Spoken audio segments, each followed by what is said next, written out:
Previously on Bloodborne Diaries, scary things have happened. That's a brief recap. Bloodborne Diaries, I'm back. And this time, things are going to happen. What things are going to happen? I don't know. That's the nature of time passing. But I do know that I'm getting freaked out. The sky's changed colour, things have gotten rough, and I'm being coaxed into going and hunting down a nightmare child or something. It's all got a bit heavy, it's all got a bit harsh. And so I'm going to try and play some Bloodborne whilst drinking some hot chocolate, just to make myself feel like a happy little child. And what else might warm the heart more than being reunited with an old friend?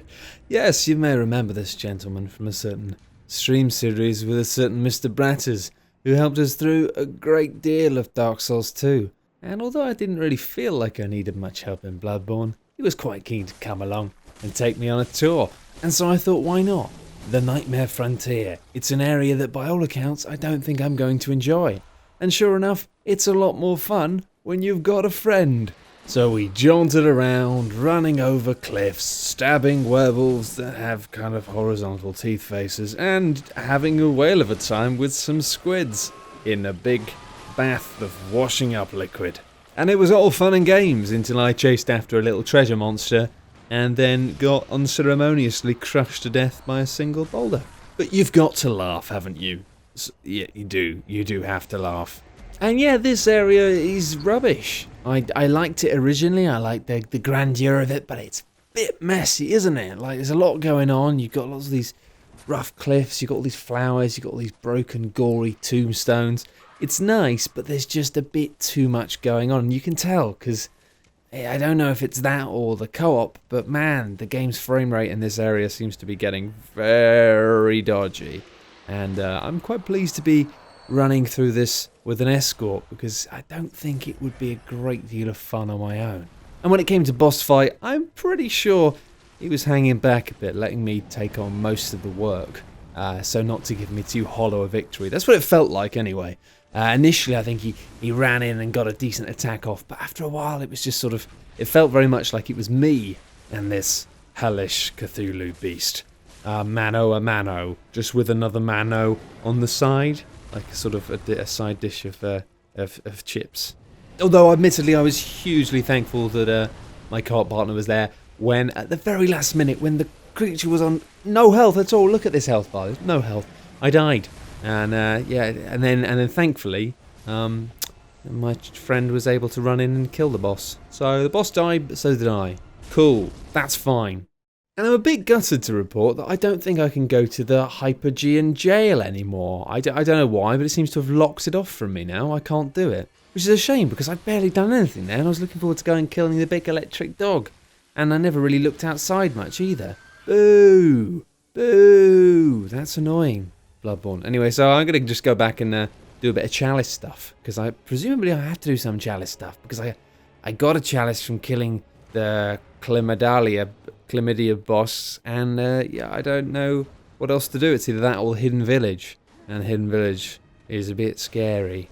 After dallying around in the flipping chalice land for probably about an hour without making any progress, I've gone back to the Hidden Village. Hidden Village, nasty. Really nasty, but also like probably a really distilled embodiment of what Bloodborne is all about. You know, it's like the fact that basically the enemies respawn. The enemies, you kill them, they die, and then they come back.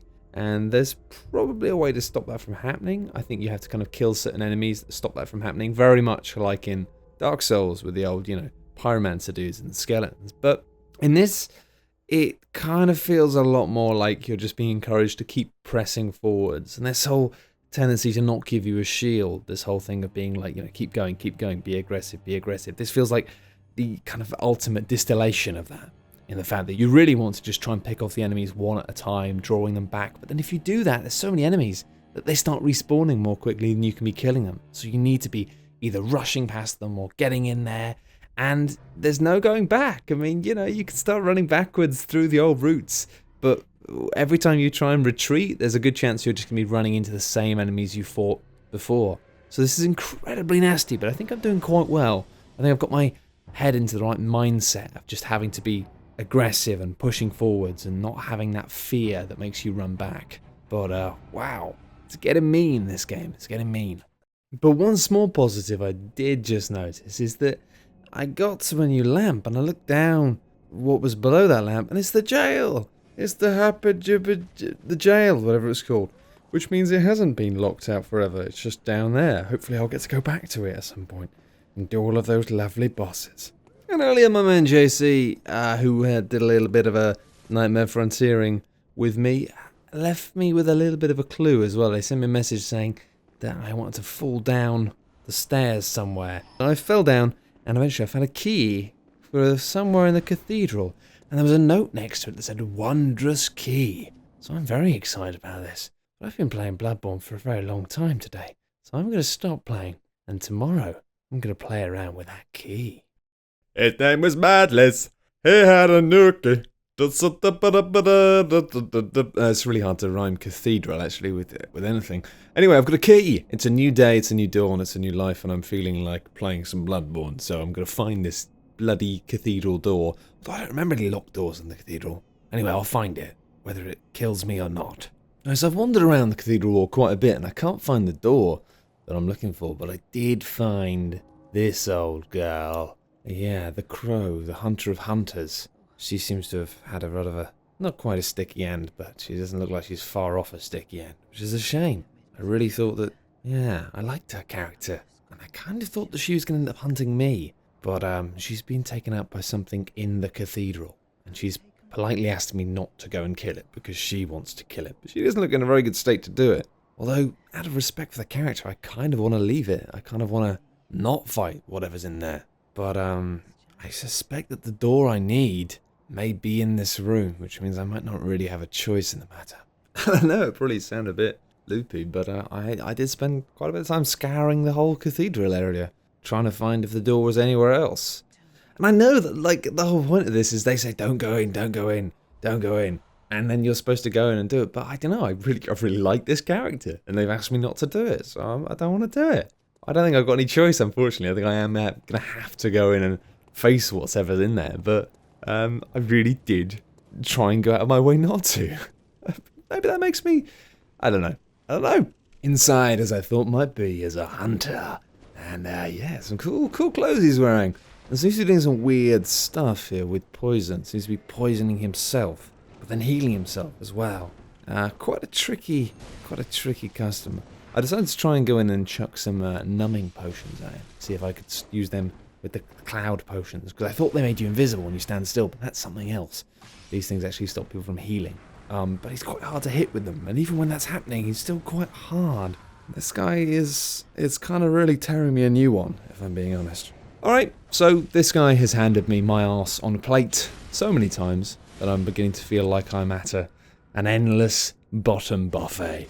But I have noticed that there aren't actually any doors in this room, so I've misremembered it. So, whilst I do need to kill this guy at some point, I don't need to kill him yet, because the door must be somewhere else. And after a little bit of pottering about, yes, I found it, of course. It was the tower, up the tower, instead of going down the tower and into the wooden bit with the hidden workshop up. There was a room full of pots that I smashed, and a door. And I'm going to celebratorily smash all these pots again, and then I'm going to open the door. And what the fuck is that? If I can lock onto it, I'm fucking killing it. And even when it's dead, I don't like the look of that thing. I mean, it doesn't look dangerous, and therefore, in the world of Bloodborne, it probably is. Oh, what is this place? I don't like it. I was expecting to open a door and just get a treat, and now it's playing that kind of sinister, slow violin, discordant music. I mean, this whole game is like a psychological headfuck, and now it's doing psychological headfuck music. I'm not sure I can take it.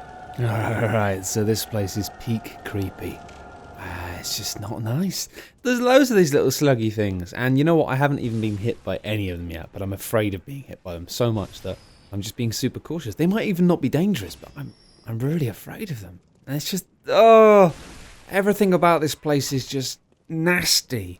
I've just got to a bit where I can just, there's a long dark corridor, and all I can hear is this squelchy walking. I don't know what it is. The thing is, like, I'm often getting terrified by noises in Bloodborne. It turns out it's something I fought loads of times before, but it still just gets to me. It gets to me.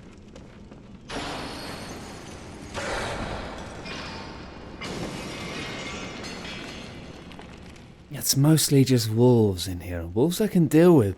But these brain-sucking bastards, no. There better be something really good at the end of all of this. Alright, so after a bit of a break from the old Bloodborne, I'm back.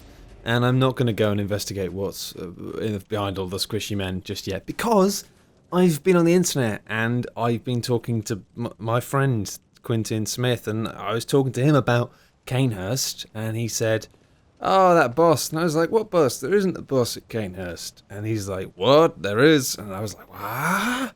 So I'm going back to Cainhurst. And also, obviously, everybody on the internet went, "Matt, you've missed something. You need to go back. You need to go back, Marty.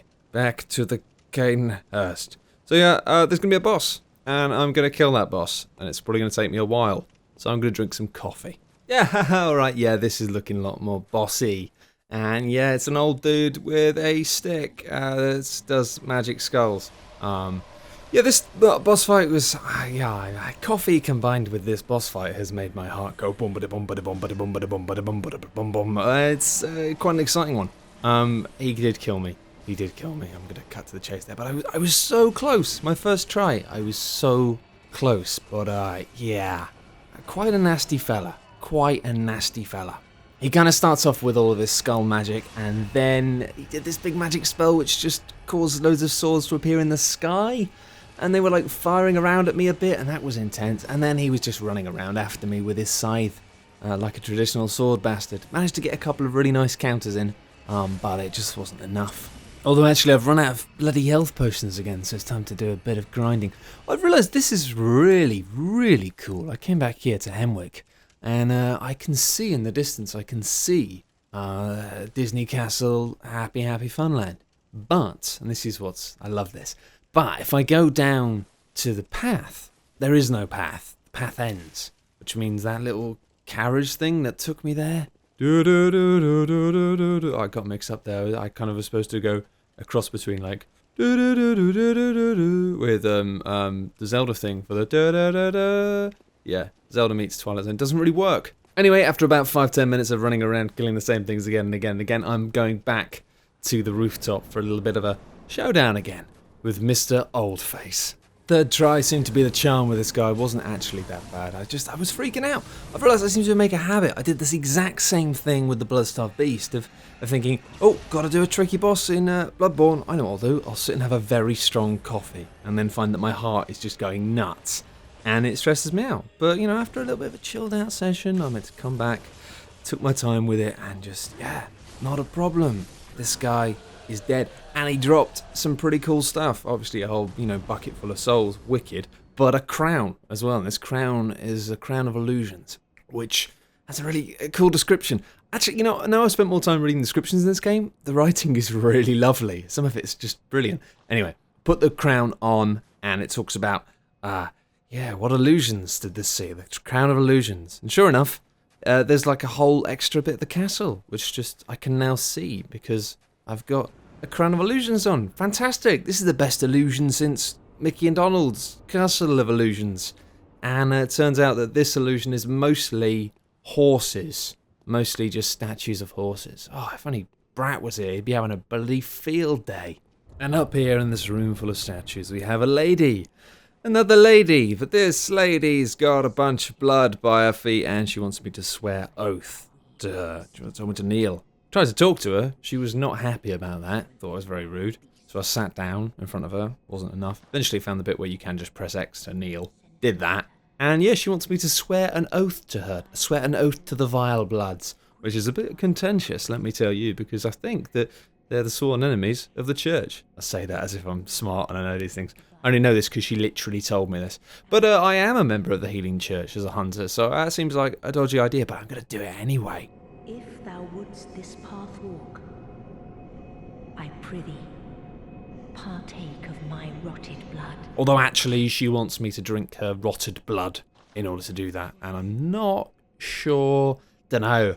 think if it was just blood, fine. Rotted, bit of a turn off for me. I'm not really interested. So I'm gonna not join a cult, which is a bit of an anticlimax to end this episode on. But them's the breaks. So instead, enjoy me going around all of these statues, pretending that I'm at a cocktail party.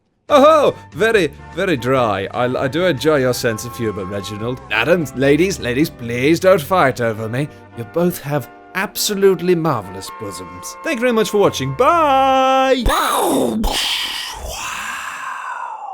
If you've enjoyed this video and you'd like more people to naturally stumble across it on the internet, then clicking the like and subscribe button magically makes that happen. Also, if you really, really like my stuff, then you might consider funding my work on Patreon, because otherwise it wouldn't happen. Thanks very much. Bye!